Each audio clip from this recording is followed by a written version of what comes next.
Uma outra coisa que é importante a gente lembrar é que nenhum de nós, e aí se nós não queremos, o nosso funcionário também não quer, nenhum de nós quer um líder medroso. Nenhum de nós quer ser liderado por alguém que não saiba o que está fazendo. Então, o mais importante, né, uma das coisas que a gente tem que ter mais em mente é que para eu ter um time de alta performance, eu preciso estar como exemplo de uma alta performance.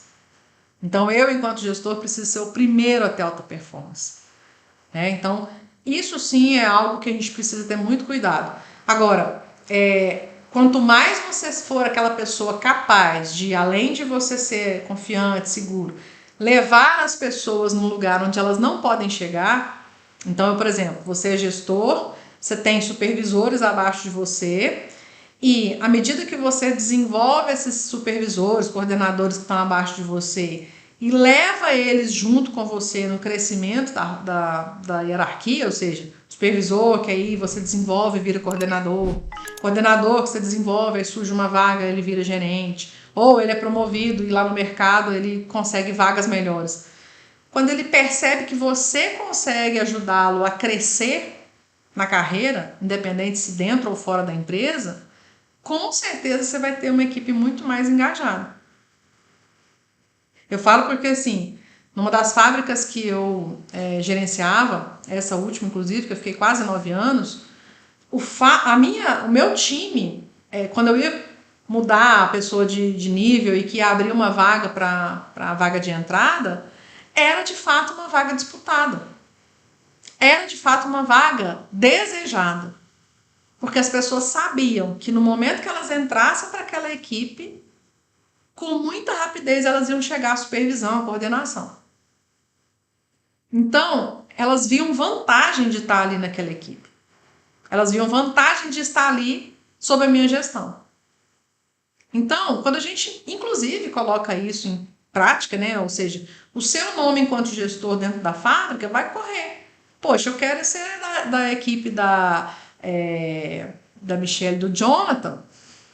Eu quero ser da equipe do Ellison, justamente porque eu entro lá rapidinho e vou ser promovido, porque eu sou desenvolvido, tem feedback, é uma equipe que tem um líder forte, confiante, seguro, que faz as coisas acontecerem. Então, não é só sobre você treinar as pessoas, desenvolver as pessoas, é o quanto você desenvolve a sua forma de gerenciar e até a sua reputação de gestor. Fica mais fácil ter gente no seu time, gente boa, porque os outros setores vão começar a te fornecer pessoas que elas querem estar ali no seu setor. E na prática, né, gente, quando a gente vai montar esses times de alta performance, é uma construção. No meio dessa construção, podem haver decisões que vocês vão precisar tomar, que convidar algumas pessoas para ir para o mercado. Ah, Nina, eu tenho um time aqui e de acordo com o que eu estou fazendo, tem gente que não está se adequando.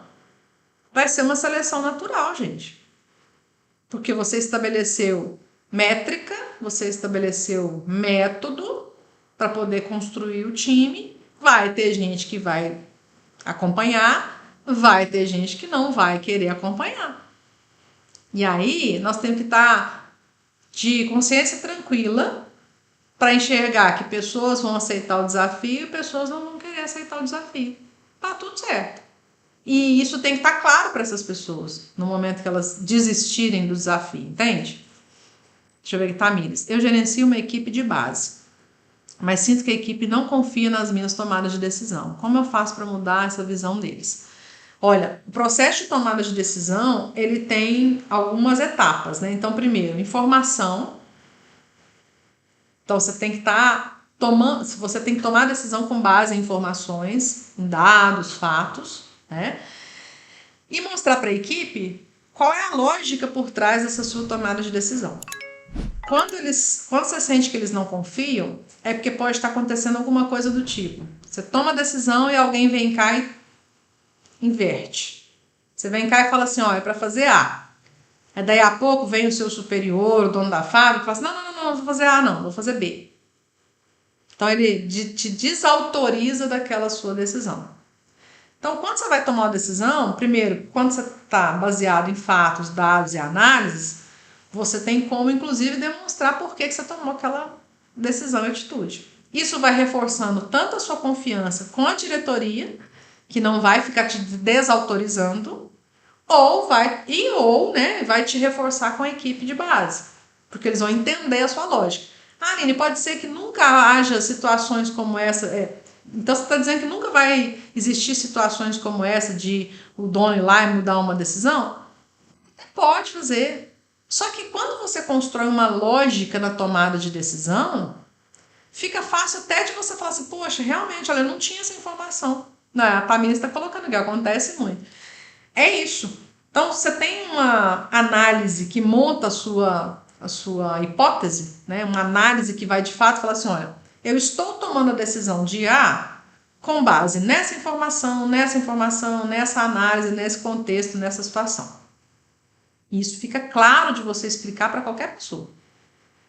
Aí vem um outro, que é o dono da fábrica ou qualquer outra pessoa. Ah, Aline, mas você não sabia dessa informação X aqui. Ah, então com base nessa informação X, que é nova, que eu não sabia, e seguindo a mesma linha de raciocínio, realmente, ao invés de A, a gente tem que vir para B. Então você não perdeu a sua confiabilidade. Você não perdeu a sua credibilidade. Você tem uma linha de raciocínio que, à medida que as circunstâncias mudam, vai mudar o resultado final. Mas a sua credibilidade está na construção do raciocínio e não no resultado final. E quando você é o mais jovem, o mais novo de casa, faz ainda mais sentido você criar essas linhas de raciocínio. Porque na hora de explicar, fulano, eu pensei nessa alternativa aqui, com base nessa informação, nessa análise, nessa circunstância, pensando que pode lá na frente acontecer isso. Então você monta um raciocínio. Se eles vêm com informações diferentes, não, pera lá, mas essa informação eu não tinha. Então, diante dessa informação, que é um fato novo, o raciocínio é o mesmo, mas o resultado é diferente. É o seu conhecimento, as decisões são questionadas o tempo todo. Pois é, conhecimento prático, e você vai desenvolvendo ele à medida que você está ali na linha de frente mesmo, vivenciando, catalogando, uma coisa fantástica para você sedimentar conhecimento é catalogar. Então, toda vez que acontece um problema, por que ele aconteceu, como ele aconteceu, em qual circunstância ele aconteceu, você vai catalogando. E aí chega um ponto que você já catalogou grande parte dos problemas, dos erros. Você vai criando memória, você vai sedimentando conhecimento de vários turnos, igual o Simval colocou aqui, de turnos diferentes. Então tem um turno que trabalha melhor um produto, tem um turno que trabalha melhor outro produto, você vai sedimentando conhecimento quando você cataloga isso. Seja via padrão, procedimento, padrão operacional, etc. Mas escreve. Mas não escreve sozinho, não. Escreve com a ajuda dos melhores, ou os mais antigos, ou os mais experientes em cada processo. Então, quando você sedimenta esse conhecimento, fica muito mais fácil das decisões serem tomadas com base num raciocínio. Olha, pois é, então, diante da situação de que se eu aumentar a temperatura de tal produto em tal fase de preparação, ele vai ter um comportamento XYZ, significa que se eu quero o efeito inverso, eu tenho que abaixar a temperatura.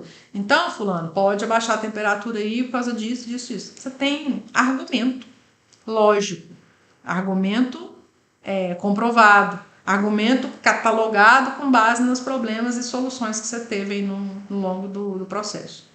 Então, gente, quando a gente fala de credibilidade, principalmente para quem ou está chegando numa equipe nova, ou tem pouco tempo que está na fábrica, né, não conhece aquele processo direito, você precisa primeiro, né, de fato, se dedicar a aprender o processo, se dedicar a aprender as nuances, né, do processo, e sempre construir linhas de raciocínio onde as pessoas... Fica fácil você explicar para a pessoa por que você está tomando aquela atitude.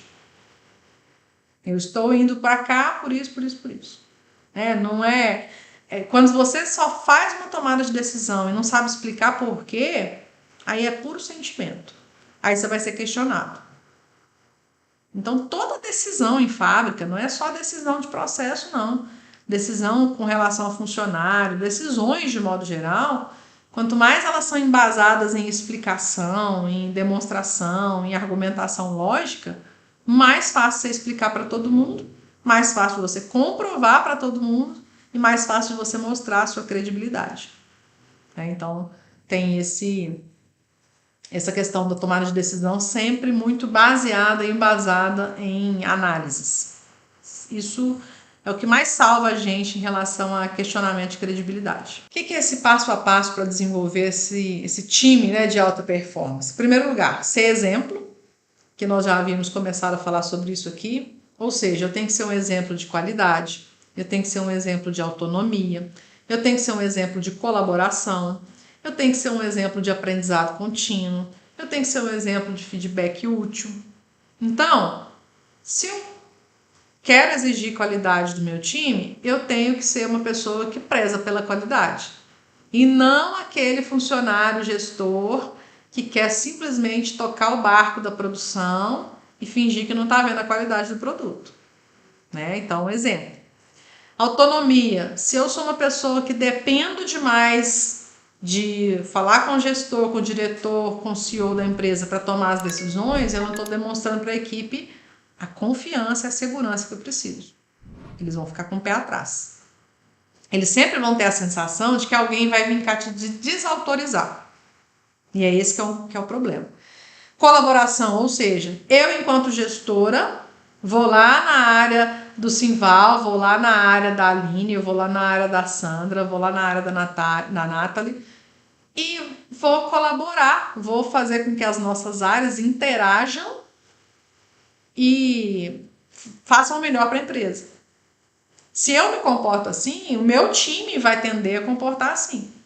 Agora, se eu sou aquela pessoa que a qualquer movimento da outra área, eu tô ali com 10 pedras na mão, ou seja, eu sou inimiga da qualidade, eu sou inimiga da manutenção, eu sou inimiga da logística, do comercial, sua equipe vai reagir assim. Então, a colaboração, a gente é exemplo disso. É a mesma coisa de aprendizado contínuo, ou seja, eu não sei como é que faz, não, mas eu vou procurar quem sabe fazer. Então, eu quero aprender a fazer. Muitas pessoas, quando entram num processo produtivo, não conhecem tecnicamente como que faz. E nem tem obrigação de saber. Só que você tem que ter humildade suficiente para falar assim, deixa eu ver como é que faz esse produto. Eu nunca tinha visto falar como que faz esse produto. Deixa eu entender qual que é a técnica que está por trás disso. Então, vai aprender para depois você conseguir ensinar do jeito certo. Então, muito cuidado aí com essa sua postura de ter a humildade suficiente que você tem que aprender coisas que não necessariamente você já aprendeu na vida. Ninguém nasceu sabendo, né? Graças a Deus. E ser uma pessoa sempre aberta para fazer feedback. Eu aprendi que feedback tem que ser útil.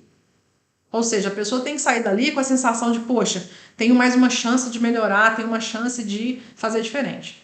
E não com a sensação de, poxa vida, mais uma bronca. Então, muito cuidado com isso. Outro ponto, estar alinhado ao propósito da empresa. Então, se você está alinhado aos valores, está alinhado ao propósito da empresa, de fato, você vai conseguir desenvolver uma equipe de alta performance. Aline, eu tenho um funcionário lá que é totalmente fora dos valores da empresa. Esse aí já é sério candidato a ser promovido no mercado. Então, a gente tem que ter esse cuidado também.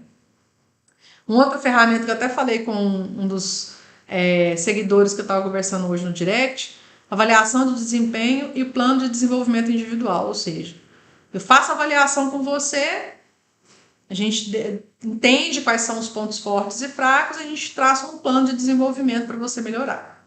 Isso ajuda num nível, e sempre individual, né, gente? Plano de desenvolvimento individual, feedback individual. É isso que faz a equipe crescer, inclusive como equipe. Outro ponto que parece óbvio, mas eu tenho que relembrar aqui, participar do processo seletivo dos seus funcionários. Parece bobagem, mas quantas empresas eu visito aí que o gestor não participa do processo seletivo dos seus funcionários? Aí o RH vem lá, que ele tem que bater meta de colocar a gente para dentro, porque o mercado tá difícil. Aí traz no laço E aí, quando você fala assim, não, esse funcionário aqui não passa nem nos 30 dias de experiência, fica todo mundo, mas você não dá conta, porque enfim, né? Os discursos a gente sabe todos de cor e salteado.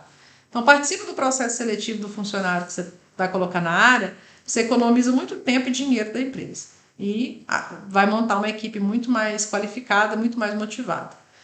Agora, capacitação, né? A gente já vê isso muito aí fortemente. Capacitar, treinar as pessoas, envolver nos projetos, nos programas que você tem aí de desenvolvimento.